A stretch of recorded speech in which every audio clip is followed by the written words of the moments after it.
Good morning সবাইকে। আজকে বানাতে চলেছি অপরাজিতা ফুলের চা। তো কিভাবে বানাই দেখো।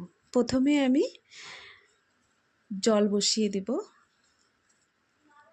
তো 2 কাপ পরিমাণে জল নিয়ে নিলাম, যেহেতু আমরা দুজন খাবো তাই 2 কাপ জল দিয়ে দিলাম। এদিকে জলটা ফুটতে থাক, ততক্ষণে আমি গাছে থেকে অপরাজিতা ফুল নিয়ে চলে আসলাম।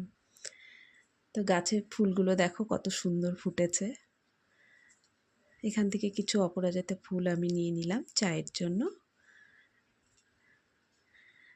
ফুলগুলোকে এবার একটু গোড়াগুলো সবুজ সবুজ যেগুলো আছে ওগুলো ছাড়িয়ে নেব। ছাড়িয়ে নিয়ে ফুটন্ত জলে দিয়ে দিলাম।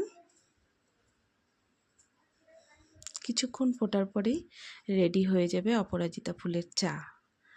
আস্তে আস্তে কালার চলে আসছে, যখন ডিপ কালার চলে আসবে তখন চাটা পুরোপুরি কমপ্লিট হয়ে যাবে। মোটামুটি ভালোই কালার চলে এসছে। এখন গ্যাসটা অফ করে একটু লেবুর রস দিয়ে দিলাম।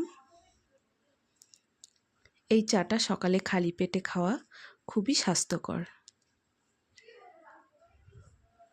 এবার আমি কাপে ঢেলে নেব।